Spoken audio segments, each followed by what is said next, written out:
Pernah kebayang nggak gimana sih caranya membangun sebuah mesin supply chain senilai 10 triliun rupiah di Indonesia? Ini bukan sekedar rencana bisnis biasa loh. Anggap aja ini sebuah rencana pertempuran, sebuah strategi untuk menaklukkan salah satu medan perang logistik paling brutal di seluruh dunia. Oke, untuk menaklukkan medan perang ini kita kan butuh peta ya. Nah, ini dia peta kita. Ada 6 bagian penting yang akan kita bedah satu persatu yang akan membawa kita dari nol sampai benar-benar mendominasi pasar. Yuk, kita mulai. Pertama dan paling penting, kita harus paham dulu medannya. Kenapa? Karena di Indonesia, dengan ribuan pulau dan pasar yang pergerakannya nggak bisa ditebak, semua teori dari buku teks logistik global itu, jujur aja, nggak akan berhasil. Aturan main di sini benar-benar beda. Kutipan ini, wah, kena banget. Kalau kita paksain pakai playbook dari luar negeri, kita itu udah kalah bahkan sebelum perangnya dimulai. Yang kita butuhkan di sini bukanlah sistem yang cuma cantik di atas kertas, tapi sistem yang benar-benar tahan banting, yang siap menghadapi kenyataan di lapangan. Nah, setelah kita kenal medannya, sekarang saatnya memilih senjata. Dan ini mungkin keputusan paling penting dari semuanya. Jauh sebelum kita ngitung-ngitung jumlah truk atau luas gudang, kita harus tentukan dulu, kita mau menang dengan cara apa? Apa strategi perang kita?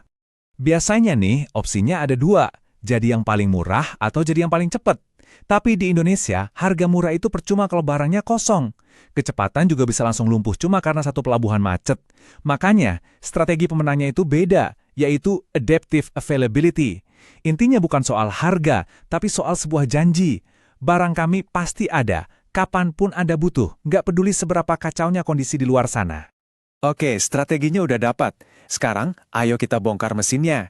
Gimana sih cara kerja adaptive availability ini di lapangan? Semuanya itu berdiri di atas 5 pilar operasional. Ini adalah fondasi dari sistem anti rapuh yang mau kita bangun. Coba perhatiin deh 5 lapisan ini. Sourcing, produksi, distribusi, transportasi, dan inventaris. Ini bukan departemen yang kerja sendiri-sendiri ya. Anggap aja ini organ-organ dalam satu tubuh yang sama. Semuanya dirancang untuk bergerak bareng. Nah, 2 organ yang paling vital adalah cara kita mendistribusikan barang dan cara kita mengelola stok.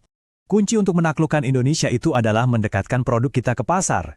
Caranya, pakai model yang namanya hub and spoke. Bayangin aja kayak roda sepeda. Ada pusat besarnya atau hub yang menyalurkan barang ke titik-titik yang lebih kecil di sekelilingnya, atau spoke. Di sistem ini, kita punya 3 hub raksasa dan 3 hub mini yang lokasinya strategis banget. Semuanya nyambung lewat darat, laut, dan udara. Tujuannya satu, barang selalu dekat dengan konsumen.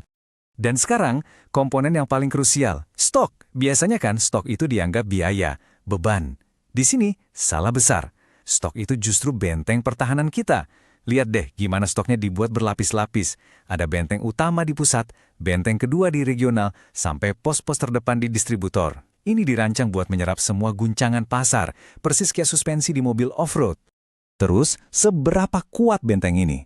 Jawabannya ada di angka ini, 44 hari. Coba bayangin artinya, kalaupun semua pasokan dari pabrik berhenti total hari ini juga, sistem ini masih bisa melayani seluruh Indonesia selama 44 hari ke depan. Wow! Inilah arti sebenarnya dari adaptive availability. Ini janji yang diwujudkan dalam angka. Tentu saja, mesin sekuat ini butuh bahan bakar yang nggak sedikit. Jadi, mari kita bicara soal uang. Seberapa besar sih modal yang dibutuhkan untuk menyalakan ambisi 10 triliun ini? Siap-siap ya angka-angkanya, jujur aja, brutal. Oke, to the point aja deh. Berapa sih biaya realnya buat membangun dan menjalankan mesin logistik raksasa ini? Berapa banyak uang yang harus kita siapkan? Jawabannya, minimal 3 triliun rupiah. Dan dengerin baik-baik, ini bukan buat bangun gedung atau beli aset ya, ini murni modal kerja. Uang yang terus berputar setiap hari buat mengisi stok 44 hari itu, buat bayar pengiriman dan memastikan semua roda terus berputar.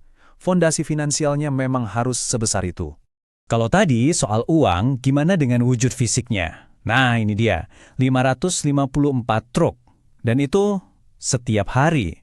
Coba bayangin aja skala pergerakannya. Ada hampir 3 juga unit produk yang harus dikirim ke seluruh pelosok negeri setiap 24 jam. Benar-benar masif. Nah, di sini kita bisa lihat gambaran lengkapnya. Gimana semua angka ini saling berhubungan. Ada target pendapatan harian, modal kerja yang dibutuhkan, dan pergerakan fisik yang terjadi.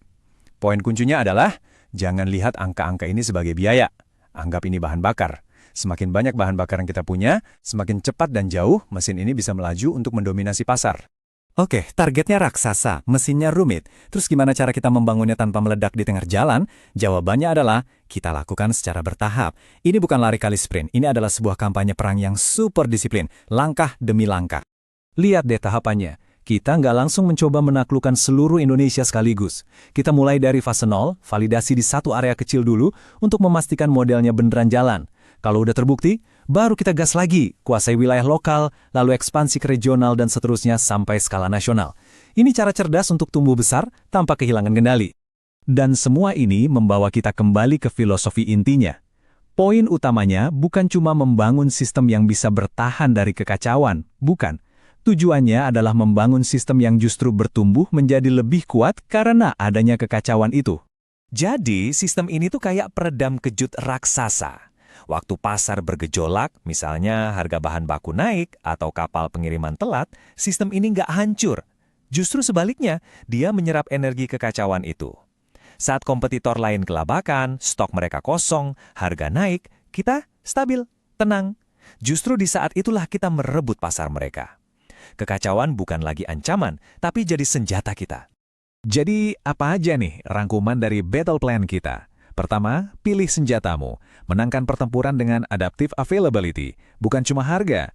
Kedua, bangun mesin perangmu dengan 5 pilar operasional yang kokoh. Ketiga, isi tangki bahan bakarnya sampai penuh. Keempat, laksanakan serangan secara bertahap dan disiplin. Dan yang paling penting, jangan pernah takut sama badai. Justru, rancanglah sistem yang bisa menari di tengah kekacauan. Kita tutup pembahasan ini dengan satu kebenaran yang paling penting. Di medan perang Indonesia, yang menang itu bukan yang paling murah, tapi yang paling bisa diandalkan saat kondisi menjadi tidak normal. Karena saat yang lain goyah, yang berdiri tegaklah yang akan mengambil semuanya.